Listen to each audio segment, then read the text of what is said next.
Morning, everyone. If you'll please take your seats.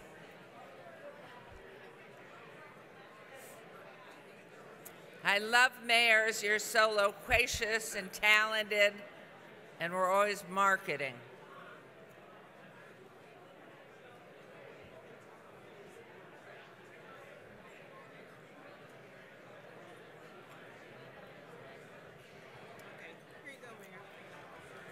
Okay, so I just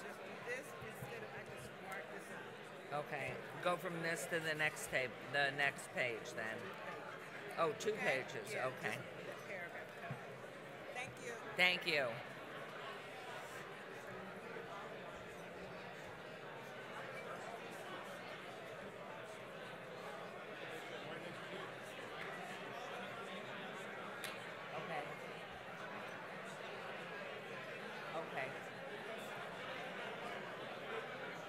Okay. Good idea. How was dinner last night? I can't tell you it was any good at all. Really? The service was terrible. Where did you guys go? Rare, Brandon Place. Yes, right. And A couple blocks where up. you were, Oscar said, let's go back to Morton's.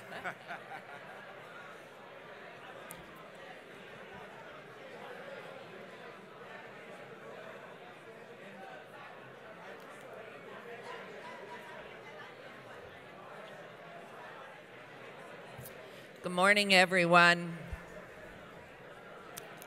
Hello, everybody. Please take your seats.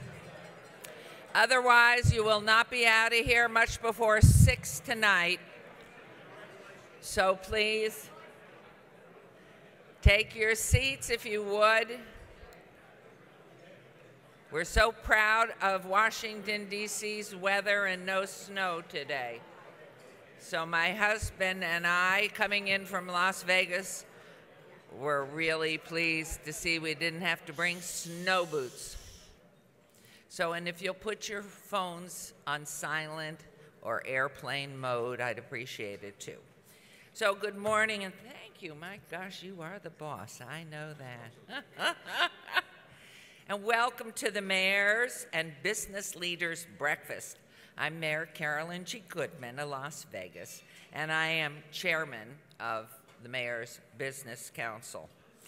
I'd like to ask our fabulous CEO and Executive Director, Tom Cochran, to start us off with a few words. Can I help you carry anything? I help my husband every morning with everything. Are you sure?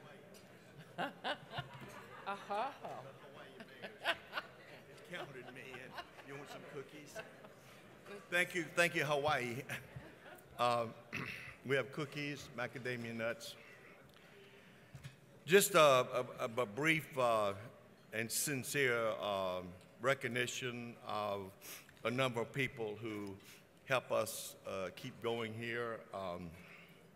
I want to give a shout out to 2 or 3 people, Madam Chair. I want to thank Doug Palmer. Are you here, Doug? For your great work with the Major League Baseball. This is a situation, it's great resources for us, it's good for all of you, and it's turning the young people of America around, and we've got studies that show because of the work of everybody here, kids are playing baseball again. So thank you very much. Also, some of the people who have been with us for many, many years are still with us.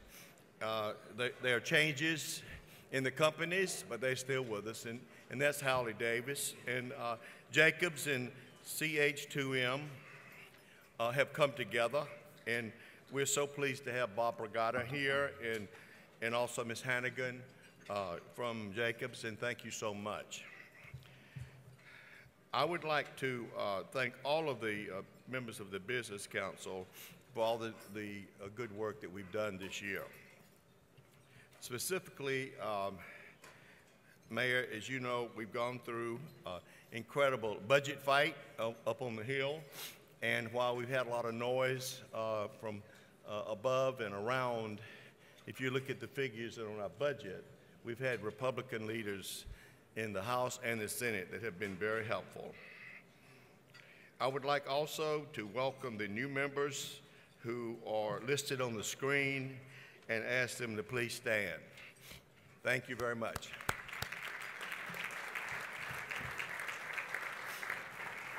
And Madam Chair, I would also like to thank our 12 Platinum partners for their support of the United States Conference of Mayors and ask them to stand and be recognized. Please stand. Thank you. Thank you for your support. And I think we all know what platinum means. We would also like to point out that there are 34 companies, Madam Chair, who have supported the Mayor's Business Council for more than 10 years. And so we'd also like to thank them for their continued support. I would also want to thank the steering committee and the co-chairs and ask them to stand and be recognized.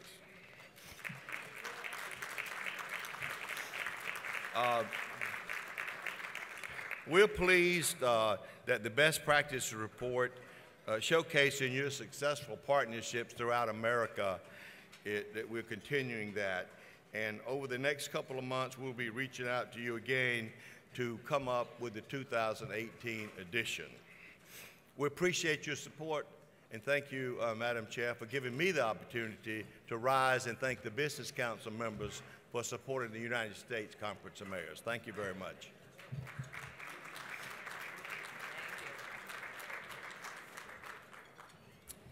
Thank you, Tom. It's always good to see what's on his ankles and his shoes. You don't get to see it back there, but a very good place to be sitting here. I'd like to call up our steering committee co-chairs now. If Kimberly Pasquale, Senior Project Engineer at HDR, comes up, please. And Kim, we're going to ask you, are you getting up here somehow? Right there. Wow. Please take the opportunity. Thank you. Thank you, Mayor. Good morning. I'd like to start by thanking our leadership team, Mayors Landrieu, Benjamin, and Barnett. I'd also like to thank Tom Cochran and the USCM staff, especially Judy and Jerry, for all their help, and also you, Mayor Goodman.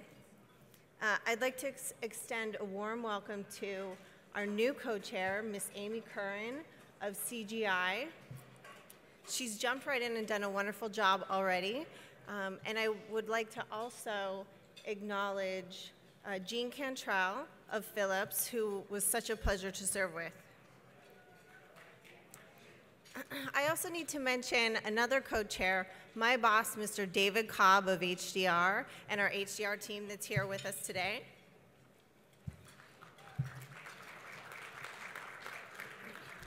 And as you know, the Business Council continues to grow. I'd like to welcome our new members and encourage all of our members, new and old, to reach out to Amy and I. We're here for you. We're a resource for you, so let us know what we can do to make your experience on the Business Council the best it could possibly be. I'm going to keep it short and sweet, so thank you so much to our Business Council members, to our mayors, and enjoy the rest of your conference. Thank you. Thank you, Kimberly. And now let me introduce co-chair Amy Curran. Amy is the marketing executive, as you've just heard, at CGI Communications.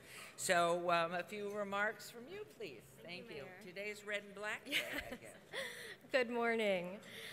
Yes, thank you to Tom, the entire USCM staff, Mayor Goodman, Kim, Jerry, Judy, and of course Jean Cantrell for your leadership as well. My name is Amy Curran, and for those who don't know me, I have had the pleasure of attending this conference for the last 10 years with CGI Communications, a 13-year partner of the Conference of Mayors. And we provide cost-free community marketing programs to over 3,000 cities nationwide. And many of our partners are in this room, which is very exciting for us. I would like to give a brief mention as well to my Vice President, Nicole Rongo, my colleague, Alyssa Yergi. Please stop by and see us at the CGI Communications booth to learn how to put your city on the map and see your city hall in 3D. Lastly, I'm going to keep it short as well. I am honored to be a resource for the Business Council. Kim and I are here to help you really advance your experience and have the best possible conference. We're so happy to have the 14 new members, and I really look forward to meeting all of you over the next day and a half. Thank you so much.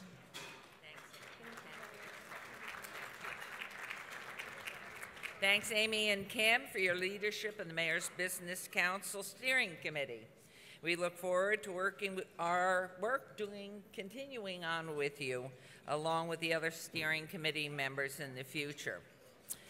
I want to thank our sponsors today, who Tom mentioned, Target Corporation and Starbucks Coffee Company, and ask them please each to come to the podium for a few remarks. It's my pleasure to introduce one of my favorite shopping spots, almost daily, our lead sponsor, Target's Executive Vice President and Chief Engagement Officer, LaShaw Ward. Would you please come up, LaShaw? There you are. How are you? Good to see you, my dear. Let me just finish this off. LaShaw leads Target's It's Laisha. Laisha. See? I love that even better. You get what you get. What can I tell you?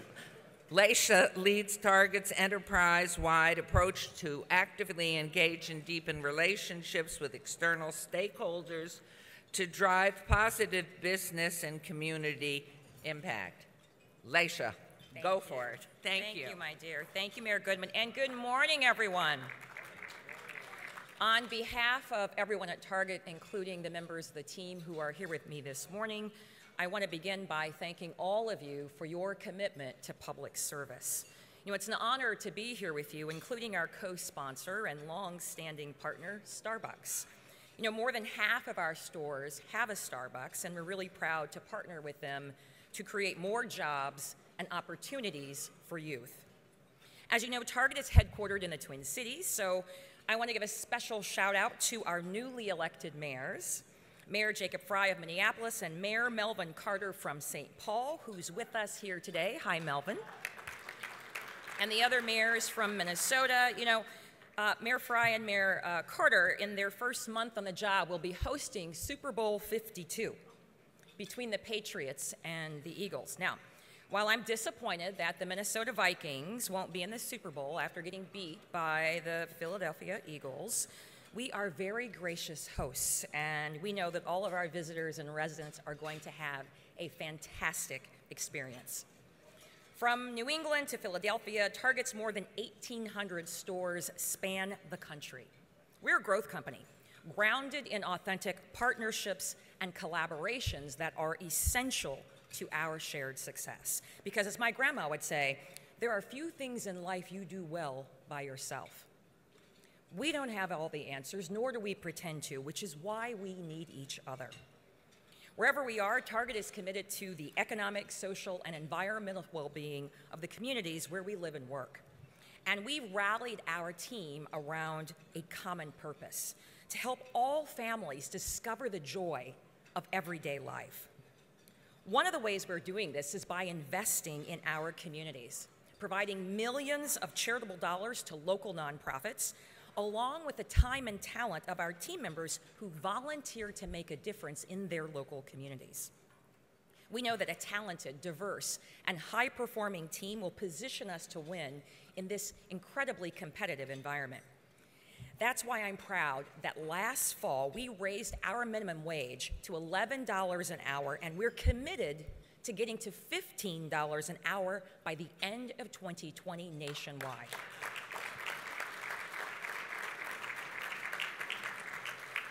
In addition to the significant wage increase, we're also providing ongoing leadership and skills training for our team.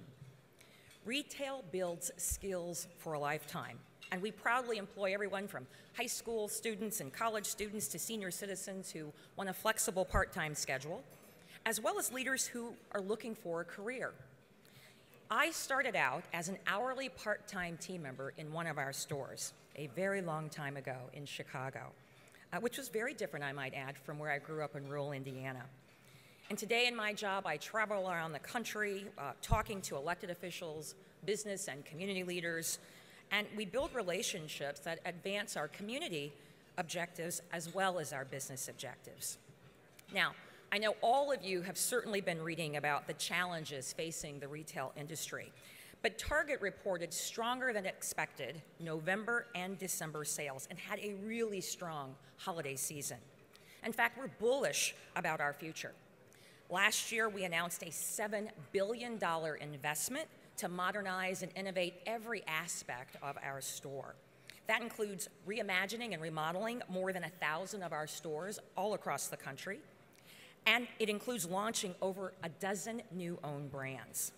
We're also transforming our supply chain by converting our stores to be truly neighborhood-based fulfillment centers, which complement our existing distribution centers and the jobs that they provide. A real game changer for us is that we recently purchased a Birmingham, Alabama-based startup called Shipt, which helps us accelerate our ability to offer our guests same-day delivery and create even more jobs for folks that are seeking a flexible work schedule.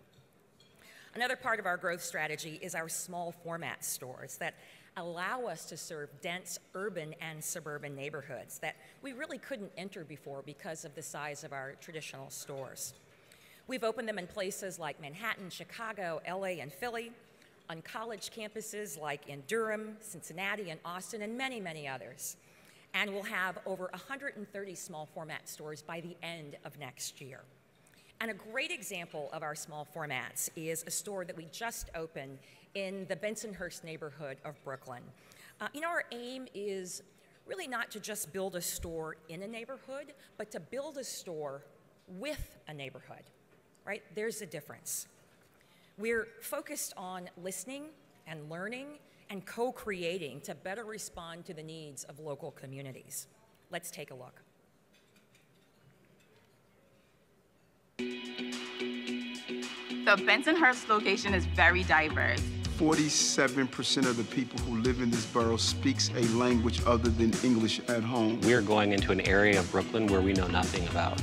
We're trying to open up stores in New York, and we're trying to do that in a way that is thoughtful. By going in, speaking to local residents, and say, what do you want in this store, and how should this store look for you? Being in a neighborhood where I'm gonna have guests shopping 2-3 times a week, I'm gonna have to build a connection with them. Not only are you selling the products to people, but you're part of the community in which you are serving, and that's important. I met John. He was introducing us to all his customers that walked in, and it just made us feel very welcome into the community, and it just made me want to go out and introduce myself to everyone else on the block if everyone felt the same way that John did. Michaela has been an instrumental partner in this process of neighborhood engagement.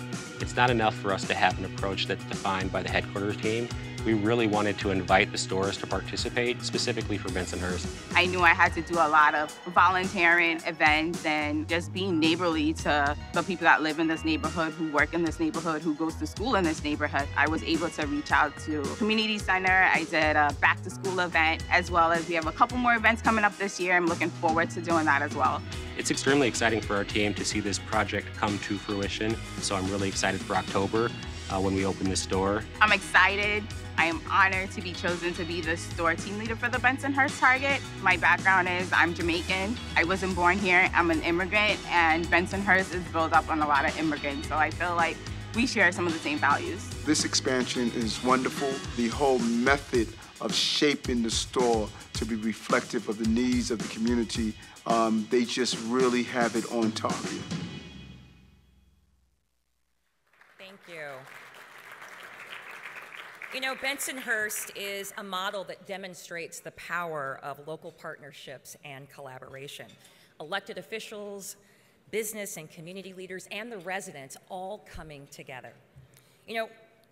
We're at an important inflection point in our country's history, a time when we need to focus on what unites us, not what separates and divides us.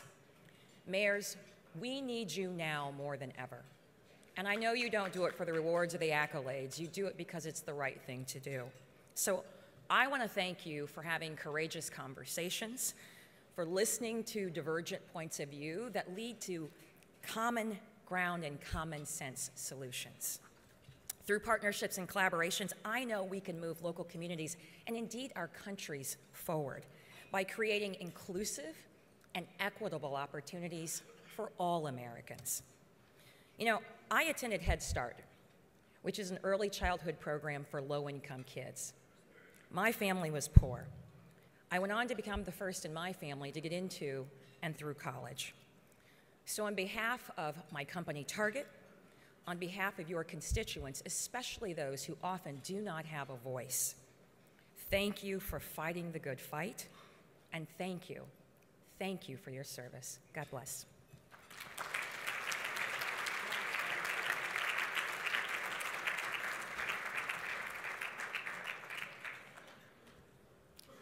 Go Target. I'm a buyer all the time. And here's my next one. But before I go forward, please, Tom. I want to recognize a really strong partner with the Conference of Mayors. That's the National Association of Counties. Matt Chase is here, the Executive Director, and Roy Brooks, who's Tarrant County Commissioner, President of NACO. Are you there somewhere? I can't see you. Look, we work so closely on the SALT situation on that tax bill, and Matt is the head of the Big Seven and with a coalition working with the League of Cities and the other groups. We want to thank you for being here, and we look forward to working. We usually go forward on infrastructure. Thanks a lot for coming, and stay with us. Thank you. Thank you, gentlemen, too. So, my prop, it's full, or it's part full by now. This is the morning way to get started and the way to end the day as well. And in Las Vegas, I have coffee with the mayor, as a matter of fact, on the 30th of this month in our community, which I do monthly, and I try to get to Starbucks every time. And then there's an event that you're going to hear about in a minute called Behind the Bar at Starbucks, where I think I'm a server. I don't think they trust me as a barista in the true sense. But on Valentine's Day in Las Vegas, we're going to be celebrating that. So at this time, I'd like to introduce to you all and hear remarks from Starbucks Coffee Company's Director of the Maryland Regional Operations, Jeff Danley. So good to see you. Thank you. Thank you. Thank you, Mayor Goodman, distinguished mayors, and business leaders. You know, nearly 17 years ago, when I began my Starbucks career, I had no idea that this amazing company was so much more than a world purveyor of premium coffee. Throughout the years and today, as a director of operations, I have the pleasure of serving all of our stores and partners, nearly 3,000 of them, in the state of Maryland. I've been afforded the opportunity to connect with talented partners and preside over amazing community events that provide inspiration. They provide employment opportunities, most importantly, to talented and deserving youth. Of recent, from opening our community store just north in Baltimore, Maryland, this is a store offering entrepreneurial opportunities to local minority and women-owned businesses, providing training and community gathering spaces to young people, and ultimately creating economic stimulus in the communities we serve.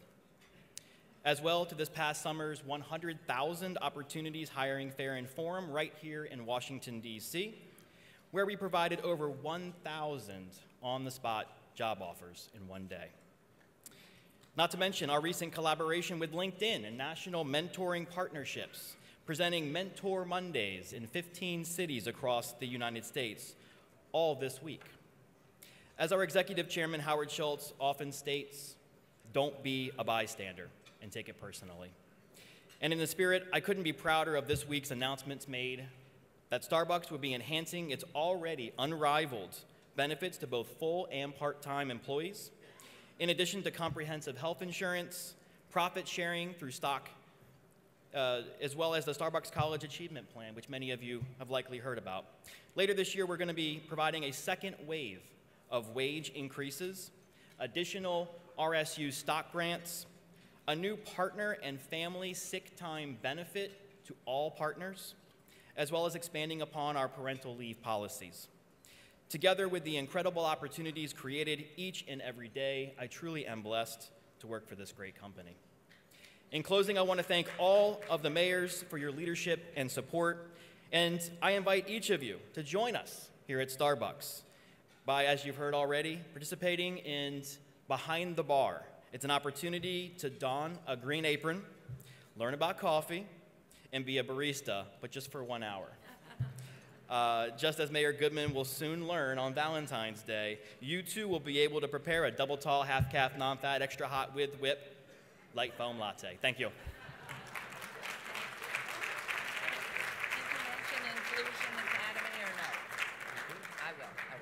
Great, thank you, Jeff. Jeff, as you obviously have assumed, oversees Starbucks stores located throughout Maryland and is working to cultivate coffee leadership throughout several initiatives focused on the partner and customer experience. But one of the things that really struck me, in addition to the comments he's made, he currently serves as the sponsor of Starbucks Access Alliance Mid-Atlantic Field Chapter, and proud of the impact his team has created through collaborative partnerships with licensed stores, store development, and community investments. And this is where it really hits home, providing opportunities for those with disabilities through a first-of-its-kind in-store Inclusion Academy. So I just want to thank you, Jeff. It really is very special, and it's wonderful that you're a sponsor. Thank you. So my two best shopping experiences, Target, Starbucks. Go into one holding the other.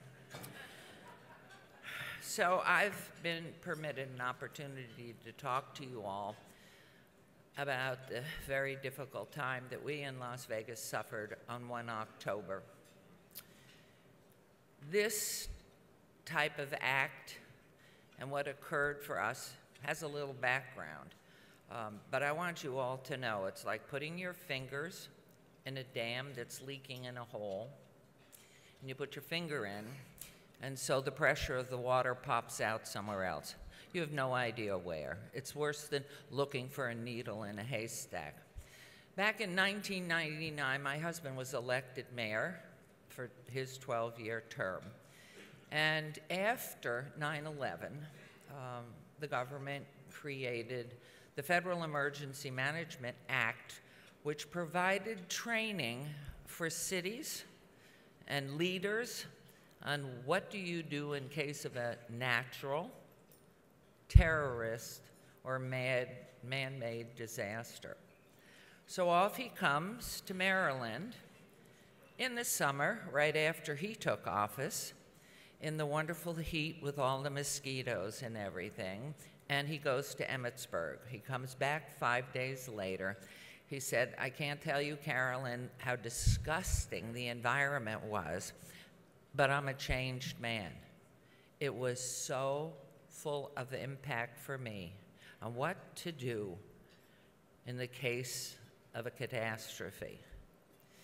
And he shared it with me, and here, 12 years later, I'm elected mayor. And the very next month, I get the call from our city manager. We're going to Emmitsburg, Maryland. Take your pillow. The accommodations aren't great, and I had heard the food was even worse. And I go off, and I can't tell you. First of all, everything about the entire experience is emblazoned in my brain. And what you learn, and we took about 80 members of our Southern Nevada community, people from the airlines, people from the schools, hospital representatives, faith initiative people, all walks, law enforcement, fire, private sector, obviously Red Cross, Salvation Army, and banks. I mean, representatives of every facet of your community went through this experience. And if you sort of imagine a pyramid and put your lines horizontally in there, the way, in a very small, quick essence to understand it, you as mayor, I as mayor, my husband as mayor, have a role to play. And when that catastrophe happens, whether it's a hurricane, whether it's an earthquake, whether it's a terrorist attack, or a crazed individual, it is imperative that you stay in the area where you learn to operate. because everything else fits in that triangle. And if you follow that instruction and that mode of leadership, everything works as smoothly as it possibly can. Of course, it's not perfect. Of course, it's nothing but something to train for, learn about, and be able to react when it happens. So going back to 1 October, early riser, early sleeper. I'm in bed, and part of this triangle is our public information and our emergency management team. When something is happening, there is a process through which they notify just this one, and then the triangle spreads out. I get a phone call. The shooting incident began about, I'm going to say 10:08, something like that, 10:05, Sunday night, the third night of the Route 51 Harvest Festival. And I'm asleep. And it has been, now this is 2017. My trip to Emmitsburg was in 2011. But we have manuals, and we have practice. In fact, we even had an active shooter preparation suggested to us by then Secretary of Homeland Security, Jay Johnson. He asked me, he said, "You want to do an active shooter preparation in Las Vegas? You'll be the 6th city to have that opportunity if you want to do it." And I said, "Of course." Scary is all I can tell you. But watching the work together of law enforcement, fire, our city marshals, everybody, the people that were supposedly in the building, the whole way it fell out and gave us an opportunity. It was scary. But what happened from that night at about, oh my goodness, 10:30, 10:40, something like that, I get a phone call, I'm fast asleep, and emergency management said, "We have an active shooter. We don't have all the details. We think it's out on the resort corridor at Mandalay Bay." I said, obviously I asked, "How many have been hurt? What's going on? Is the shooter alone, or is this a terrorist attack?" Because when you're in Emmitsburg, you realize that just because one incident went off in your town or your city, it doesn't mean that there aren't other pieces that are going to happen, much like 9/11. So they said, "We'll get back to you, but go through the process." So I got dressed and I sat. I mean, I was absolutely just actually frozen, and so anxious to get going, and I'm waiting for my marshal, and I'm waiting for the marshal. And I finally didn't have the patience, shame on me. And so I have, as you all do, you have your top law enforcement cell phones on your cell phone, which you keep with you 24/7. I called the sheriff, and I said, "Sheriff, I live a block and a half, as he knows, away from the only Trauma 1 facility." Now, that was out of line. I shouldn't have been doing that. I should have waited for the marshal and gone to the site where I was supposed to go. But I knew now, listening to what was going on, that we had already lost so many at the site. But those who had survived, either with injury or true severe injury, it was imperative to get them to Trauma 1 and to all the hospitals. An immediate call to all the hospitals went out, and all staff, including custodial, came in because they knew with the amount of blood loss and all of that in the facilities, the place had to be kept clean. Everybody came in. It was unbelievable to see what happened. And so he said, "Go ahead." And I went over to UMC and just stayed at the entry gate. Some of the people, 58, of course, we lost. Many were brought in that they thought could survive but hadn't even made it in transport. People arrived in cars with other people in flatbed trucks with a multitude of wounds. And as you may know or may not know, 58 passed away, and we had over 500 injured, many of whom today still carried the physical wounds, but more importantly, for all of us, and most importantly for them and their families, will carry the wounds of the heart and psyche forever.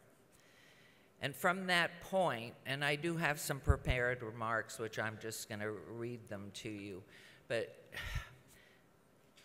you're so vulnerable. We have Nellis Air Force and Creech Air Force Base in Las Vegas. They train Air Forces around the world. We have Hoover Dam. 7 states rely on the water and the power from Hoover Dam to survive economically. Just those Creech, Nellis, and the dam, terrorist attack. I can't even begin to tell you the numbers and what that does. But also, we have 42 million visitors annually that are in town, 350,000 a week, 150,000 hotel rooms. And yet, our allocation from the federal government since 9/11, when we initially got a huge amount of funding to set up a fusion center to deal with any further terrorist problems, started to dwindle. And of course, the biggest cities were allocated the most funding. But the Urban Area Security Initiative, UASI, created the funding, which is why every time I'm back here in Washington, I try to get in to see Homeland Security to talk about the vulnerability of our city and Southern Nevada, because it affects so many more than just us and our economy. But I think from all of it, you can't imagine wherever you are, the biggest piece beyond the natural disasters and the terrorism are these people. Your next door neighbor's son, your cousin's roommate from college who's now 55 or 60. I knew early on after Emmetsburg training, it's not if anything will happen, it's when. And more so us in humanity, we're the problems. We can train for earthquakes, these horrible hurricanes, and what they've done to our communities, the fires in California. I mean, we just have to deal with something that's beyond our control. And our government needs to do more in making sure that we know as much as we can as mayors to prepare for anything in the terrorist, and you've got to get that information as mayors. You need to have it, you need to know about it. Just yesterday we hosted the nuclear waste discussion in Nevada. And we're not being told the truth about the high level or level of nuclear waste that's coming through your cities, by your cities, as it transfers across country to a dump site. But more importantly, let me read you, because I can't even begin to tell you how vulnerable. And it's not because of any of the major issues. Your private partners, your public partners, the schools, you need to be practicing. You need to demand of everybody in every area of your community, what's your plan? What are you doing? And I think as you coordinate that, and knowing how often we have new people coming into our offices, in the businesses, you can't just do it once and wait 5 years for another. You need to get your leadership together if you haven't already done it, and make sure that you have said, we need you to practice, we need to practice with you, And one piece of advice that I learned, we had such a response, which you'll hear in a minute, not only from the greatest mayors in this whole world that called immediately on my cell phone to offer assistance, but from around the world who obviously saw it. It is the preparation, but the hole that we had, the biggest hole for afterwards, with which we were dealing right now. I would recommend highly that every one of you look at your budgets, look at ways you can create a crisis not-for-profit, a crisis 501c3 fund, to be able to turn to that in a disaster, whatever kind you have. Because just the overtime of law enforcement, nothing else, was over $3 million. And we didn't have it. And so a crisis fund to talk about with your colleagues and everything, I highly recommended. So let me just get to the prepared remarks. And I really ask any of you, you have any question, anything that your great mayors can share with you. Unfortunately, this has happened in too many cities and communities, even the small ones. What I've learned, I can share. I am no expert. I highly recommend you ask the federal government, can we get in line with 50 or 70 of our people from my community and get to Emmitsburg and get that training? It absolutely has changed my life. Since 9/11 in 2001, how the United States has looked at safety has brought changes to us all through the Federal Emergency Management Act, FEMA, and its funding, as I mentioned, through the Urban Area Security Initiative, UASI.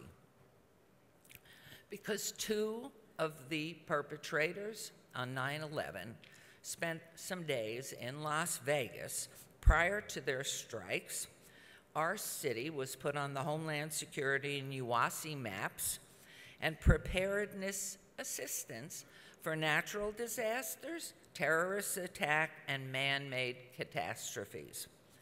And well, we should have been, as I mentioned, for our 42 million visitors, our 150,000 hotel rooms, Nellis Creech, Hoover, and the vulnerability, of course, demands funding.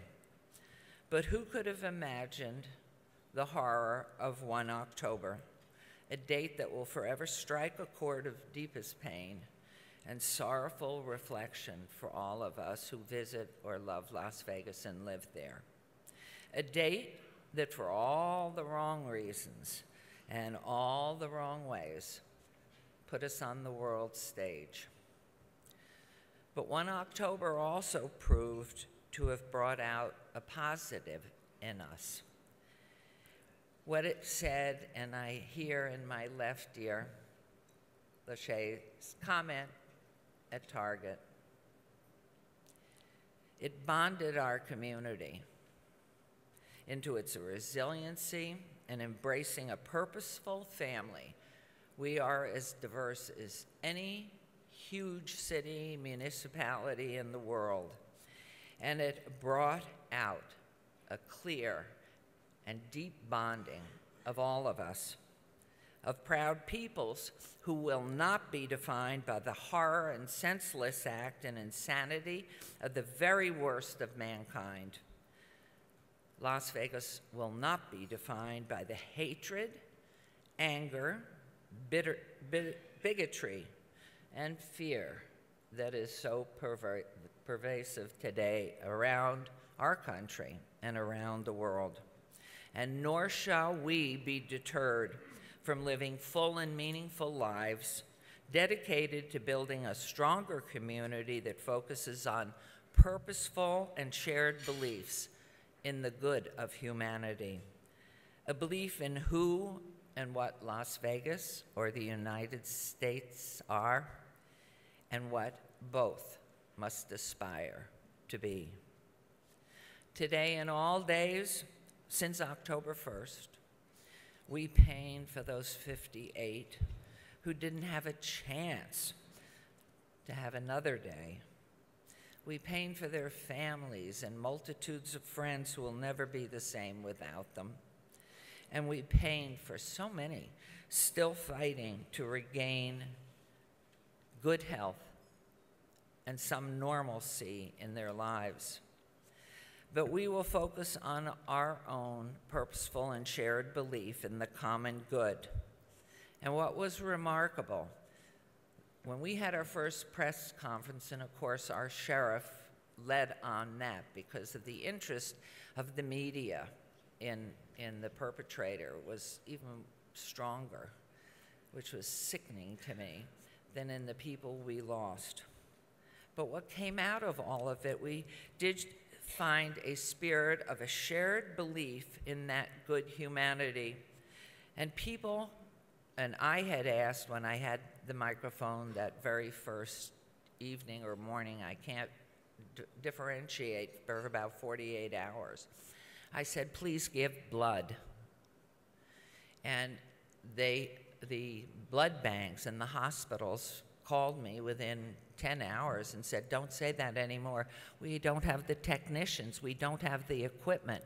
Give us a breather and tell them we would like them to come in. But there was a need, as you can imagine, and you think of your own communities, of immediacy. I have to do something. While money is needed, it almost is, it's insulting, the money thinking. People who have this happen in their community, they want to touch, feel something. We had 2 landscapers come together, said, does the city have any land? We have an idea to build a garden. 400 volunteers showed up in 4 days, working around the clock. We opened that garden, that healing garden, which is a beautiful garden with a tree of life in the center, mature tree, 58 mature trees circling it. And it's a place of healing, which we call the Healing Garden. And families of those who lost their wives, their sons, have come there. And a few have even brought the remains, the ashes, and put them at the trees. That need to touch and to feel in part of your community. So it was a chance for everyone in Las Vegas who was there as a visitor or even those who'd been released as wounded to come to the garden and have a very special time. We had the strongest turnout of our relationship between our public and private sectors, allowing the Las Vegas Strip and our city to work together and heal as one. Businesses in our community continue to invest in technology and public safety, and our priority is always the issue of public safety, and especially in the many events that unfold in Las Vegas and can happen anywhere in any church, as we sadly have learned in Texas, in communities, in parks, in malls, in stadiums, and in tourist attractions. We, like you, continue to press the federal government and our states to commit funding and resources to enhance preparedness for our cities. So many of you immediately called, and our president, Mitch Landrieu, called me first, offering sympathy and prayers. It was such a difficult time, and yet to hear from a friend and a colleague and a leader just was so moving and so important, which I shared with our community. And right behind, having had the same experience, and I don't know if I know he's here at the convention, but Buddy Dyer from Orlando and Pulse. Where are you, Buddy? I see you right here.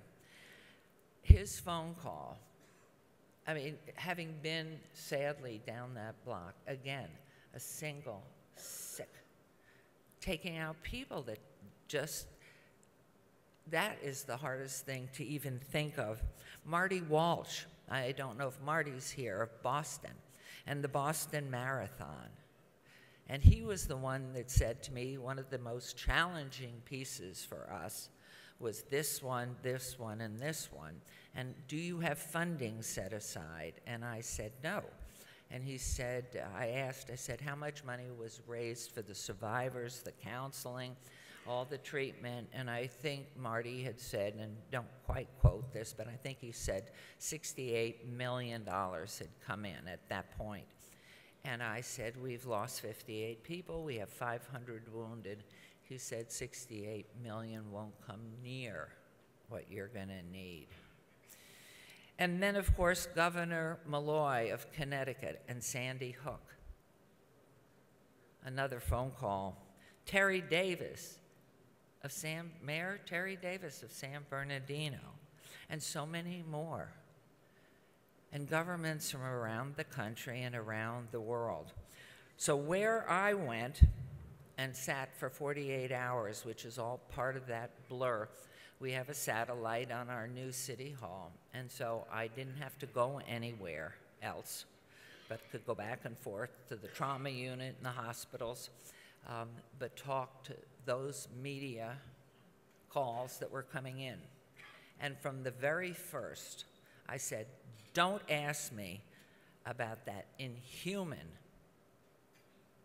thing that was up in the hotel. I'm not going to mention his name. I'm not going to dignify anything. I'm not going to talk about any of that. I'm going to talk about the people. I'm going to talk about humanity and how we have to really pull together. So I did that for about, I'm going to say for 48 hours for sure. And then we really have been working and will continue to work on healing, especially with our faith initiative. They're so helpful. But our early and first responders, our fire, but so many people that stepped to the plate, shielded one another, that had no training for anything, but the people in your community or that visit your community. There needs to be preparation. And to me, it is all about training, preparing, practicing, and working with the private community. It will happen. It will happen. And this is something, the more we talk numbers, I was talking with my husband, and I said, I'm not going to talk about anything, but of course everybody knew the number was 58. And he said to me, well, somebody's going to be out there in this country wanting to do 59. And if you've seen the films, which are so hard to watch, and now that almost every bit of information that law enforcement and the FBI has had has been released, this sick individual, and you look out of the window up on that 32nd floor, and you look down at the people, they're little tiny specks. And much like that sick guy at the University of Texas, Austin, that went up on the tower and just sprayed his rifle. And it isn't, and you may, I know there's great dialogue, we're in on it all the time. Is it about gun control? If you take away the ability for good people who use guns appropriately, it drives everything underground. And those who want to get weapons will get weapons, always, as they do with drugs. And it's the most important time for the most rational, positive leadership of mayors that's ever been. I didn't grow up this way, and most of you didn't have to live through something like this. Anybody who was around during 9/11 and saw what occurred, the world, of course, changed. And so all I can share with you, you're a wonderful group of friends and caring people that has helped Las Vegas. Throughout this, we will continue to heal, and we're just so very, very grateful. And I thank you for the opportunity to share this with you. Just call the mayor's office in Las Vegas, whatever we can do. But the Buddy Dyers, and the Marty Walshes, and the Terry Davises, and the Mitch Landros, these are the people that have really been there. But the best thing you can do is get that FEMA training, or find out how you can replicate it in your communities, and don't waste time.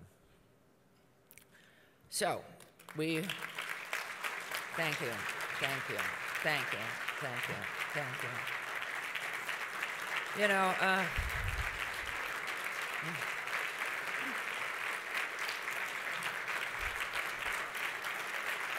You know, I'm thanking you because you're not standing for me. You are standing for those 58 innocent souls and all the people that suffered. And just know, please know, be prepared. It's not if. Thank you, thank you. Yeah. Oh. Surprise. Senator Cornyn is about to walk in, so we're going to adjust the program so we can hear from the senator. Absolutely. So if you could ask people just to wait a moment, and we're going to resume the program in just a minute, and we're going to call on Mayor Rawlings as soon as he walks in. okay. So just 1 second. This is about the 12th change in my program since I arrived here 2 days ago. But we're mayors, and do we know how to roll with the punches? Yes. So who's introducing? You're going to call Dallas Mayor Mike Rawlings. Okay. Senator Cornyn, and they're walking in right now. Okay. How about a great round of applause for Dallas Mayor Rawlings, who's coming in and bringing a very exciting special guest. So I can't see. Younger eyes can see. So you just come right on up here, Mayor, please, and take over. Is he coming? Okay.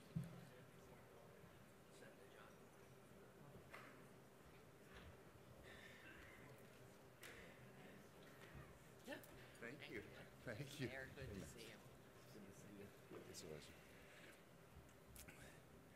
Good morning, and thank you, Mayor. It's my pleasure to introduce the Assistant Republican Leader of the United States Senate, the number 2 Republican, John Cornyn of Texas.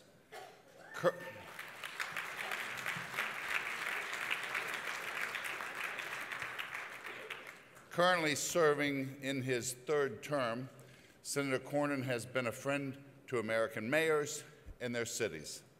Senator Cornyn was with us at this session last year, and we're glad to have him here today again.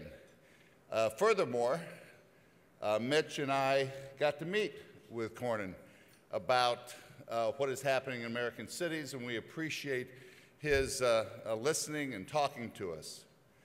But shortly after the horrific mass shooting at a church in Sutherland Springs, Texas, Senator Cornyn introduced the Fix NICS Act with Senator Chris Murphy of Connecticut. The Conference of Mayors immediately registered our strong support for it and pledged to work with senators to get this bill passed. Senator Cornyn is here with us this morning to discuss this bill and other legislative priorities important to us. Senator Cornyn, we are honored to have you with us. Thank you for being a friend to cities and a friend of this conference. Senator John Cornyn. Good morning. How are you? Hey, Mitch. Good to see you. Good to see you, my friend. Well, good morning. Thank you for having me back. To my friend Mayor Mike Rawlings, thank you for that very nice introduction. And it's good to be here with so many familiar faces from Texas and around the country. We in Texas are proud of our mayors because they provide essential leadership for our cities all across our great state of 28 million people. And they lead cities large and small and in between. And I'm going to mention a few of those mayors during the course of my talk, but I'm going to talk to you first of all. Well, our mayors come in all shapes and sizes, and they're a pretty diverse lot. But let me mention one that will help me make my point here at the beginning. To be honest, he's a pretty lousy executive. He's lazy, lets other people do the work, but he is famous. He's the mayor of a little town on the U.S.-Mexican border. The land there, as you might suspect, is hot and dry. Just picture red mountains and desert sands as far as the eye can see. Well, I wouldn't call him a man of the people exactly, but his town does love him, even though he's been known to have a bit of a drinking problem. His name is Clay Henry. He's mayor of a town called Lajitas on the western edge of the Big Bend National Park. What makes Mayor Henry unique is, well, he's a goat. A goat that used to be known for drinking beer, and fortunately now he has transitioned to Gatorade. Only in Texas, right? Well, I want to use Mayor Henry to help me make a few points as I talk to you this morning. First of all, if you weren't familiar with Mayor Henry or Lajitas, you might pick up your smartphone and search for his name or Lajitas. You could do it right this very second if you're bored with my remarks. So the first point is that technology connects us all in incredible ways and is changing the world around us as I speak. And I know all of you are no stranger to the concept of smart cities. By using various forms of technology, smart cities are accumulating incredible amounts of information, which allows them to respond to and even anticipate needs in their communities. One historian has summed this up pretty well, saying that the city is becoming a living and connected network in which buildings, signs, users, and vehicles communicate with each other in real time. My friend Mayor Rawlings took me on a tour firsthand last April of an outdoor lab in Dallas that's leveraging technology to tackle civic challenges. In Texas and elsewhere, there are security cameras that monitor crime, Wi-Fi in public places, mobile apps that report graffiti and potholes, and streetlights that could help traffic congestion and crowd control. And in fact, as the mayor knows, Dallas announced some related developments just this week. Thanks in part to the smart city policies enacted by mayors and their city councils, prosperity is returning to many urban neighborhoods. Many people are moving back downtown. I see my friend Mayor Adler from Austin, Texas. I'm one of those who's moved from the suburbs to downtown Austin, and it's a great place to live. And I'm sure that's true of many cities around the country. Gentrification is reinvigorating downtowns that decades ago became run down as residents flocked to the suburbs. So that's the good news.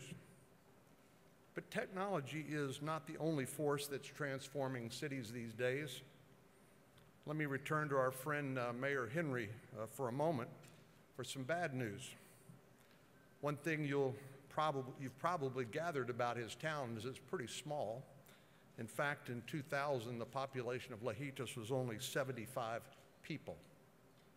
Most, if not all of you, though, hail from much larger cities where people are spread out. They live in different neighborhoods. They work in different jobs and have different lifestyles and make different incomes. That means sometimes it's harder for residents to know and to relate to one another. And so cities are becoming smarter thanks to technology, but they're also becoming more stratified. To borrow a term from one political scientist, cities are quote, coming apart in a sense. What that translates in today is that we city dwellers are closer to people across the country or the world than the people right next door, thanks to technology. In 2016, for example, the share of Americans who say they never socialize with their neighbors hit an all-time high of 34%. 34% of Americans say they never socialize with their neighbors. In some cities, neighbors have become, in the words of one writer, just similarly situated strangers. Now, assuming that you think the stratification, this coming apart, is a problem, and I do, the question is, what are we? What are you? What are we going to all do about it? What can we do about it? Well, from my perspective, we can help in a couple of ways. The first is through a variety of public safety and mental health related measures. Part of the coming apart I mentioned, unfortunately, involves family breakdown, the decline in social trust, as well as the rise in debt burdens. It involves men, in particular, dropping out of the labor force, young people self-medicating, and in the worst cases, even committing alarming rates of suicide. So it's imperative that we make sure that isolated individuals in our communities get reconnected. Legislation that I have introduced and is now part of the 21st Century Cures Law, called the Mental Health and Safe Communities Act, was designed to help law enforcement identify and help respond to mentally ill individuals and to help their families, schools, work together to connect the dots, spot warning signs to those who might pose a danger not only to others but indeed to themselves too. Another piece of legislation that I've introduced, the Corrections Act, takes the lessons learned in the states like Texas and helps with reentry programs for people who've been incarcerated in our jails and prisons. I'll never forget, Mayor, when I was in Dallas a few years ago visiting with a number of pastors about the biggest problems they had in their communities, in their churches. They said there were really the problem of formerly incarcerated parishioners, congregation members. And he said, first, they have a hard time getting a job because they've got a felony on their record. And secondly, they can't even rent an apartment because apartment owners won't rent to somebody with that kind of record. And how you succeed in your reentry into civic life, not being able to get a job and not being able to find a place to live, well, suffice it to say, that's something we need to continue to work to address because it makes it near impossible for people to succeed. The third piece of legislation that I wanted to mention, Mayor Rawlings alluded to, one that we're talking about again because of the horrific shooting in Kentucky just the last day or two, as well as others that happened in Italy, Texas, and of course at Sutherland Springs. The one thing that we ought to be able to agree on, whether we're Republicans or Democrats, conservatives or progressives or liberals or whatever you call yourself, is that we ought to make sure that existing law that prohibits people with felonies, a conviction of domestic violence, or people who've been institutionalized because of mental illness, that they are unable to purchase firearms.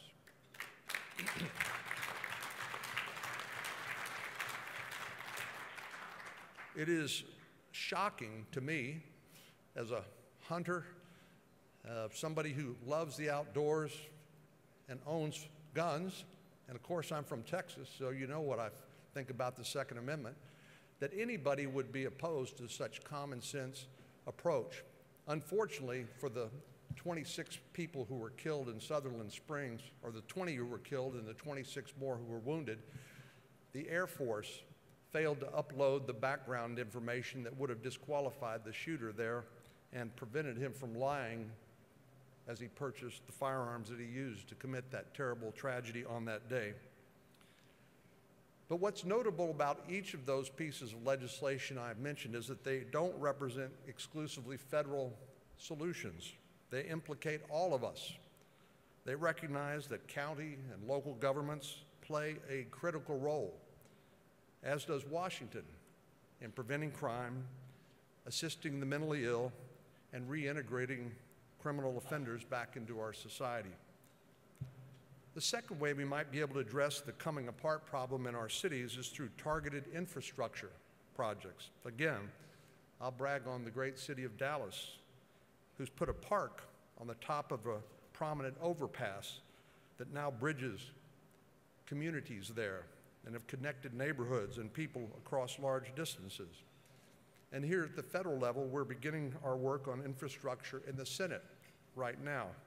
I just introduced a piece of legislation with Senator Mark Warner from Virginia that would expand on infrastructure financing authority in use by many states and local governments across the U.S., including many of you here in this room.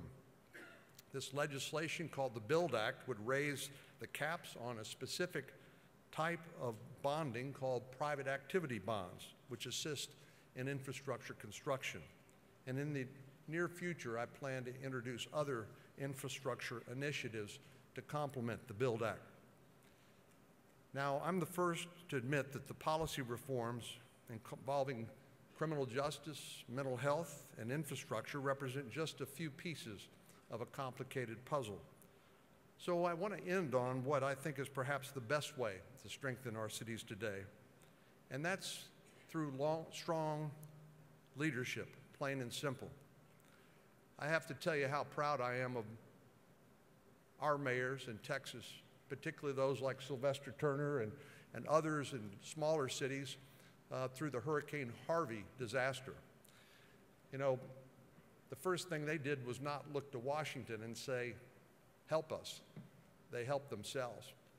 And what's even more impressive is the neighbor helping neighbor phenomenon that we saw there. One of my most favorite memories of that terrible time was the so-called Cajun Navy.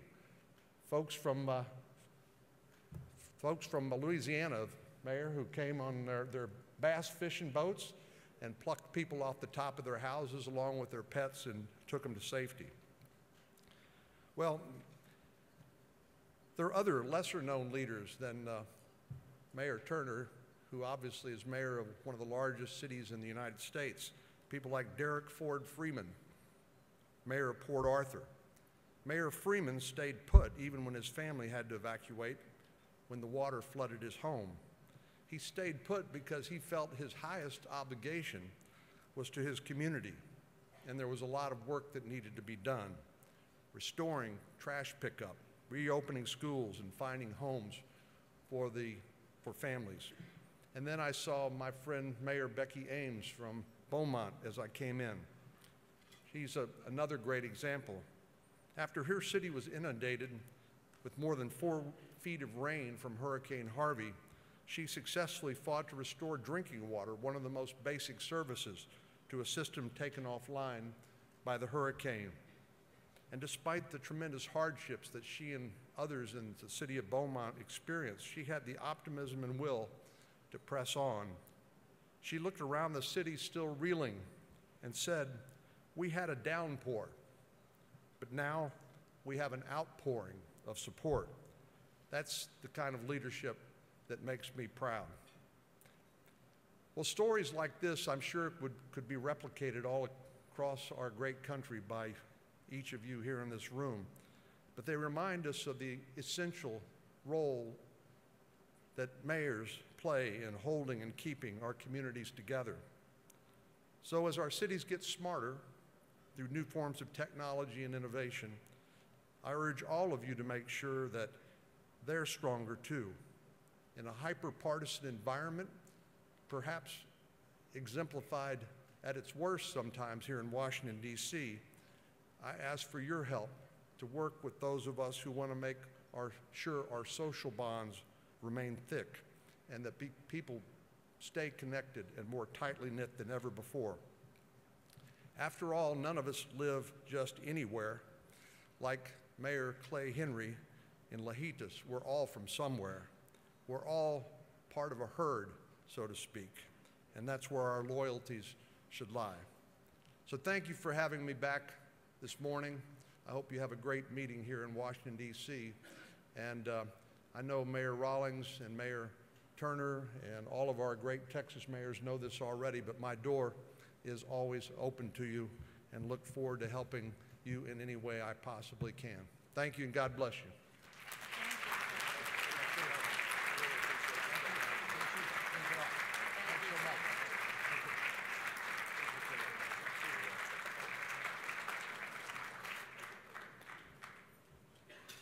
Thank you, Senator Cornyn, and thank you, Mayor Rawlings. At this time, we are going to proceed on with new partnership, our Mars Incorporated Awards. This is so exciting. I'm delighted to announce a new partnership between the Conference of Mayors and Mars Pet Nutrition. Angel May, Mars Incorporated Senior Management of Corporate Communications, please come up and tell us about this exciting new grant opportunities. Money, money, money for our cities. Thank you. Thank you, Mayor Goodman. I'm excited to be up here today to share with you the latest update of the work that we've been doing together with the U.S. Conference of Mayors. I'm here to talk about Better Cities for Pets and the more than 84 million households that have pets across the country. We know that mayors, too, recognize the value that pets bring to our lives. They make us healthier, they make us stronger, they make us more connected. And we know that they also make our communities stronger. We've got more research to do around the tourism industry. So, but today I'm excited to share with you that beyond the survey that we took last year, we're announcing a playbook for pet-friendly cities. It's in your chair, and I encourage you to look through it. But the big announcement today is that, and we're announcing a partnership with the U.S. Conference of Mayors. It's a grant program, so it'll be built off of this playbook, and we encourage you to apply. And it'll be a great way to implement some changes. In this initiative, it'll be rolled out in the spring, and then we'll announce some of the winners in our summer meeting at Boston. So please come visit us at the booth, which is right outside the door on the second floor, to learn more, and go to bettercitiesforpets.com to download the playbook and an assessment tool to get started today. Thank you very much.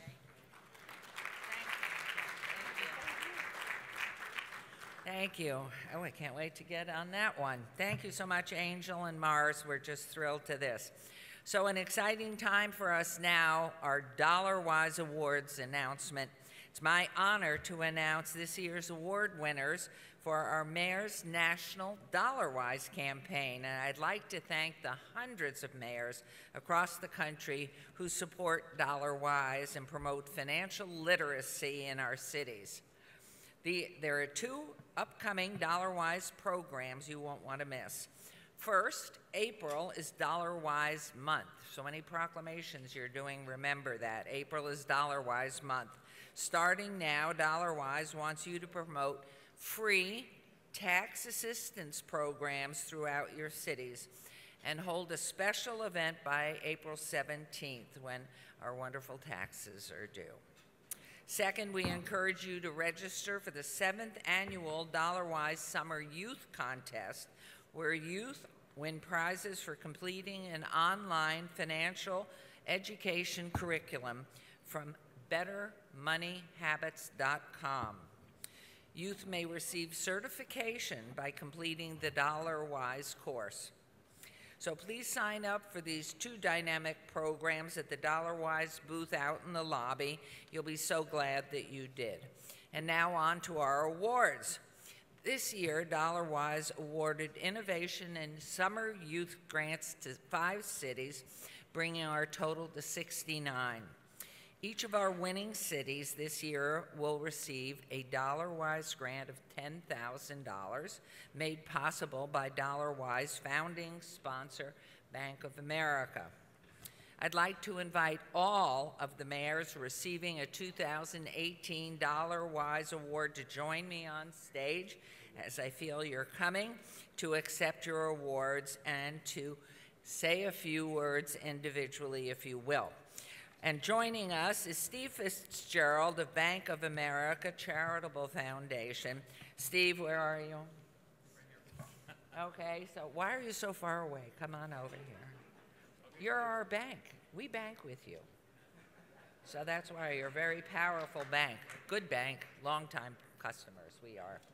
So our first award, Dollar Wise winner is Akron Mayor Daniel Horrigan. All right, now wait a minute. Thank you. Sorry, I need help. I got terrible eyes. Can you see your own award down there? This is a mayor's job, right? Get your own award. Did you? Oh, perfect. Congratulations, Mayor. And I understand that Mayor Horrigan's award is going to Akron's school system. And accepting on behalf of Mayor Horrigan is Marco Summerfield with the mayor's office. Would you care to say a few words? On behalf of the mayor of the city of Akron, we want to say thank you. Thank you very much. Thank you. Thank you. Thank you. And Baltimore Mayor Catherine Pugh, Office of Immigrant and Multicultural Affairs, will receive a Dollar Wise grant to integrate financial education into its English as a second language effort. So, these are, oh, God bless you, please. Let me just say on behalf of Baltimore, the immigrant community, this is a collaborative. Baltimore City Community College has been made free, and we look forward to working with corporate America. And I just want to remind you all that this is really a time to lean in on our cities who are in great need of your help. Thank you so much. Thank you. Thank you. Thank you. I love that. Lean in. Houston Mayor Sylvester Turner's award will go to Turnaround Houston program, which offers services to previously incarcerated residents. The senator just spoke about that. Mayor Turner, congratulations. And if you'll pull. And please, the microphone. Thank you very much, Mayor Goodman, and certainly let me thank Dollar Wise and Bank of America for supporting the Turnaround Houston program that focuses on second chances. And then let me thank Mayor Landrieu, Mayor Barnett, Mayor Benjamin, so many other mayors for coming to the city of Houston and helping us out, Stride Education Network. Let me thank all of you and all of the Business Council, Tom Cochran, and everyone. Thank you. Congratulations. We're going to have a picture, too. And now our Little Rock Mayor, Mark Stodola, has been awarded a Dollar Wise grant to provide financial education skills training to youth in his city on a year-round basis. So let me see if we should have two left. Well, thank you very much, Mayor. And on behalf of the 700 children that we provide jobs for each summer, the opportunity to give them some financial literacy as part of their training for their first jobs is so very important. And I want to thank the bank. I want to thank Bank of America very much for their help and support in this and their continued support to the conference. Thank you. Thank you. Congratulations.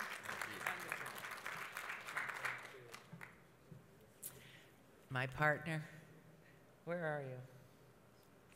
And our final Orlando Mayor Buddy Dyer will use his Dollar Wise Award to help youth in summer jobs learn all about personal and business financial management. Can I join? Yes. Thank you. Thank you, Mayor. And I want to thank you for the award. Thank you, Bank of America, for helping us with this. So our money will go towards our youth empowerment program, which currently has about 900 youth between 15 and 25 years old that work at 25 partner sites. They undergo mandatory soft skills training and financial literacy that teaches them about how to get college loans, financial goal setting, credit, and where to find financial resources. And these programs don't work without great staff. And Reginald Burrows, who runs this program, is here with me today. Reginald. Thank you. So please join me in congratulating these wonderful mayors for the wonderful dollar-wise work they're going to be doing in their cities and already doing. And none of this would be possible without our sponsor, Bank of America. So Steve Fitzgerald, would you please come from the Bank of America Charitable Foundation? Thank you, Mayor Goodman. And congratulations to the mayors standing behind me and to former winners as well.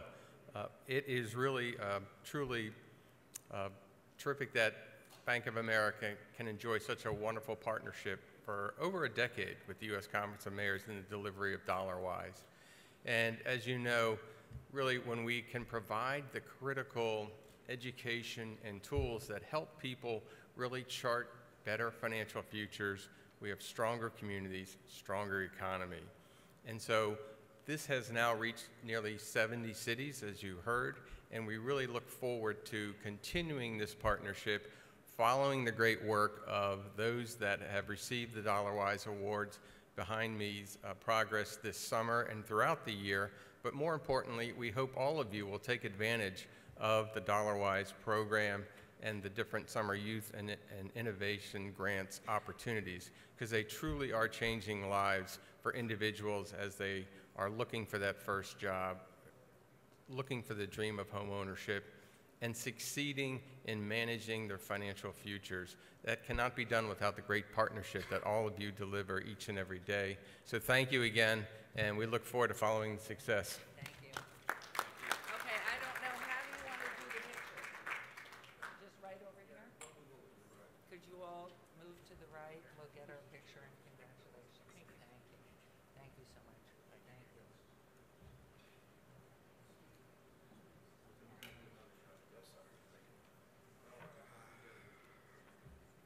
How are you?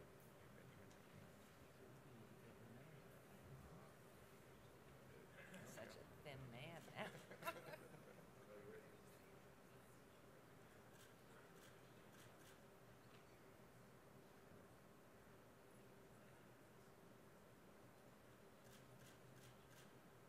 Thank you. Congratulations. Thank you all. Thank you. Thank you. Travel safely.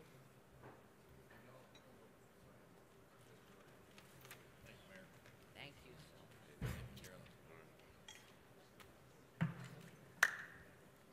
While they're having final picture taken, it's my honor to welcome Houston Mayor Sylvester Turner to provide a few remarks on the relief efforts during Hurricane Harvey. So Mayor Turner, please. All right, thank you very much. Thank you, Mayor Goodman. Let me be very, very brief.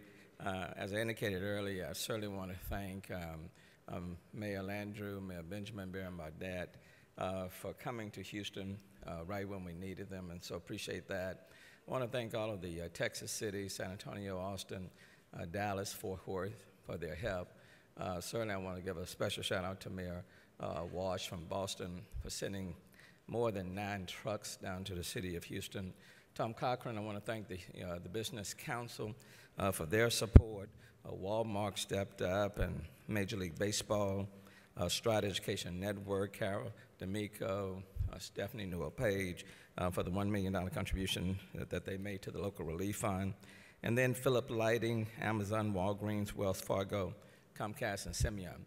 Because of their support, just on the local level, we were able to raise about $108 million just for the local relief fund, and I certainly want to thank you. And just so many, many others from across the country that helped this came. 51 inches of water fell on the region, about 23 trillion gallons of water, the worst natural disaster for the city of Houston and the surrounding region, but we're continuously working, rebuilding. And so I simply want to thank all of the mayors. And then Mayor Landrieu convened on a conference call about 80 mayors within 24 hours that all of the water fell. 80 of those mayors were on the conference call. People responded from all over the country. And so I personally want to thank each and every mayor at whatever level for all the support that you did. We continue to say that Houston is strong, but Houston is strong because of the support that we receive from people like yourselves. So on behalf of the 2.3 million Houstonians, let me say thank you so very, very much. Thank you.